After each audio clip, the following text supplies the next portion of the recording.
Hi, psychopaths and their smear campaigns. You'll like this one. Psychopaths, not all of them do this, but they'll usually have to do it if it comes down to getting your job or anything, or just getting you out of the way because you annoy them. But they'll launch these things called smear campaigns, which is basically an attack on your personality based on things that they may have some small truth in them, but it'll be blown up to make it seem like you have a major personal or psychological or criminal issue. I saw this in an office job I once, and you'll see this mirrored right across the whole smear campaigns. The highest level of politics, they all do things like this. Now, how the smear campaign, here's an actual smear campaign I saw straight up in front of me happening at an office building I was in. Now, I left the job before the whole thing was resolved, so I never knew how it actually panned out. But here's what happened. A psychopath moved into the office. There was a guy ahead of him who basically was the one who would get the promotion next. The psychopath, after doing the whole glib thing of making friends with everyone and playing the game and putting on this professional great guy kind of persona, he starts getting a core of what we would call useful idiots. Now, the useful idiot is very common in psychopathic psychopathic spectrum.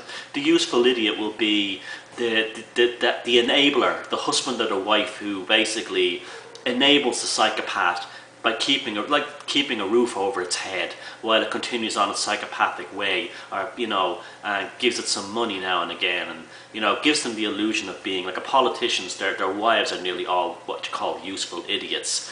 The term useful idiot actually came from, I think it was Trotsky. It was Trotsky or one of those psychopaths who ran the communist revolution, and they got these people called useful idiots to basically do their work for them. So anyway, the psychopath was in the office. He gets a core of a few useful idiots, and he's out one night with a couple of them, and they're talking about this guy. The psychopath wants to get out of the job. Just say his name is Billy, and suddenly they'll turn around and say, someone will say, Billy's a pretty cool guy. He's a good worker. Blah blah blah blah blah. And then the psychopath says, yeah, he's great. I mean, I really get on well, and it was a shame about the mistakes he's made in his past. That's how it starts. And then the other psychopath say, what? Oh, I shouldn't have said anything to the psychopath. I'll say, I'm sorry I opened my mouth now. No, what's the story with Billy? What's the story with Billy? The psychopath says, look, don't tell anybody this, okay? But he served time in prison in the early 90s for raping a girl. But look, please don't say I'm telling anybody this. And then the psychopath will say, and his last wife, or his last girlfriend, he slapped her around. She actually has a restraining order against him. Suddenly, Billy's life at the office is now a completely different dynamic. The people who he got on great with at the office are now kind of ignoring him, or they're staying away from him. Things have cooled off. Next thing you know, the psychopath has the job, and Billy is now going to be picked on personally through a bullying campaign by the psychopath to drive him out of the job. So no one ever finds out that the psychopath who'd ruined his career and took his job was lying all along about Billy. And people are strange that way. This is another thing too. If someone comes up to you and says something about a person you work with, and you may, don't just take their word for it. Check.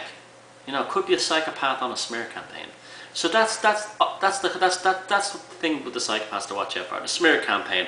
They don't all do it. It's one of those things they'll do if they have to do it, and they'll do it very effectively.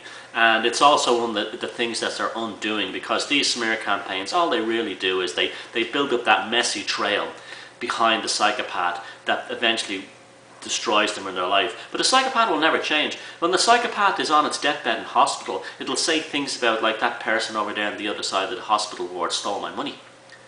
This is at 90 years of age. Or if they're in the old people's home, the psychopath will be putting smear campaigns out against the other residents of the elderly home. So they never change. And the smear campaign is something they'll use from the time they're a baby to the time they have their last breath on this planet. And so smear campaigns, watch out, be observant, and watch politicians go, because they live in a world of nothing but smear campaigns. And that just proves my point that they're all psychopaths. Well, not all of them, but the ones all in power, the ones that get to the top, are all psychopaths. So look after yourself. Stay cool, stay beautiful, and enjoy life. It's we're going to win, because we always have won in the past, and we'll always keep winning in the future. So take care of yourself, and peace.